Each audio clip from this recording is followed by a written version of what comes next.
Herkese merhaba dostlar. Güneşli bir İzmir sabahından herkese selamlar. Bugün Yılmaz Erboş mağazasında Ankastre, yarı Ankastre bir bulaşık makinesiyle beraberiz. Ürünümüzün koduna hemen şuradan bakalım. SMAI 25DW00D koduyla geçiyor. A artı bir ürün, 290 kW gibi bir yıllık harcaması var. A plus olduğunu burada yine belirtiyor. 12 kişilik ve 52 desibel gibi bir sese sahip. Hemen buradan fiyatlarımıza bakalım. Her zaman söylüyorum, fiyatlar biraz pazarla açık olabiliyor bayilerde ama tabii ki abartmamak koşulu ile şöyle yakından bakalım. 5 programlı olduğunu da burada belirtiyor. Yine az önce söylediğimiz bazı şeyleri de burada yazmış. 12 kişilik olduğu, 5 program olduğu, A plus olduğu gibi şeyler. Şimdi power tuşumuz burada. Bu Silence serisi nispeten sessiz olduğunu söyleyebiliriz. 52 desibel çok aşırı bir ses değil. Burada yine bazı programlarımızı görebiliriz. Burada Eco programı 50 derecede yıkayabiliyor. En uzun yıkayan program budur. 2,5-3 saati bulabilir. O yüzden şaşırmayın. Ama bunda güzel bir program var. 1 saat 65 derece var. Gene hızlı yıkama adına önemli bir durum. Gene burada gördüğünüz 70 derece tencere, tava gibi şeyleri yıkayabiliyorsunuz. Yine 45 derecede de sadece işte bardak, çanak gibi şeyleriniz varsa burada yıkayabiliyorsunuz. Bir de duşlama söz konusu burada. Start tuşumuz bunun orta bölümünde konuşlandırılmış. Burada yine dakika ayarları, biberon gibi şeyler eğer bebeğiniz varsa programı burada dahil edebiliyorsunuz. Uyarı ışıklarımız burada. İşte parlatıcı bitti, tuz bitti gibi uyarı ışıkları burada.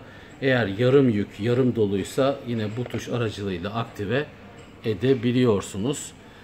Gene burada bu ürün düz beyaz bir ürün. Burada ön tarafına bu ankastre olduğu için, yarı ankastre olduğu için giydirme yapabiliyorsunuz.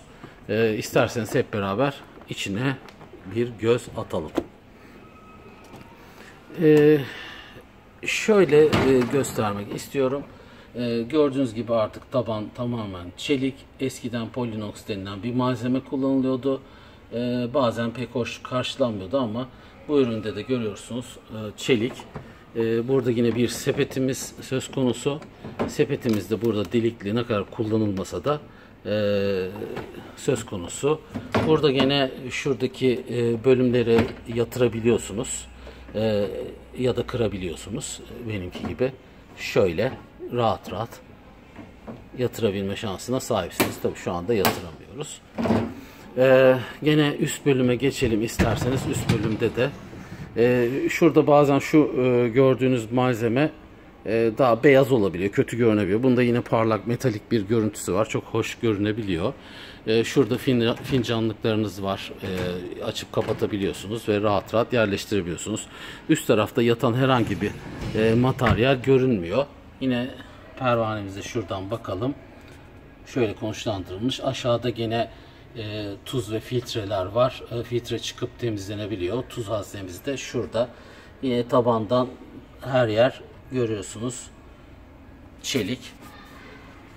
Hemen şöyle kapattıktan sonra şöyle şurada yine parlatıcı bölümümüz burada toz ya da tablet deterjanınızı koyduğunuz yer burası. Çok kolay bir şekilde kapatabiliyorsunuz ya da şuradan basarak açabiliyorsunuz. Burada parlatıcınızı da yerleştirebiliyorsunuz. Genel görünüşümüz de böyle.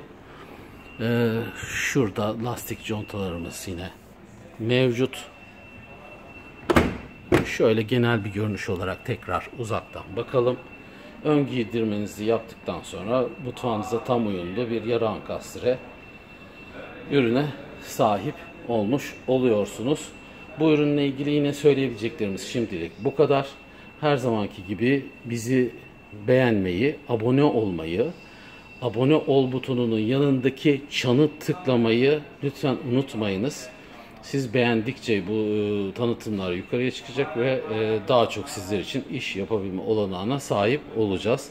Bizi izlediğiniz için teşekkür ederim.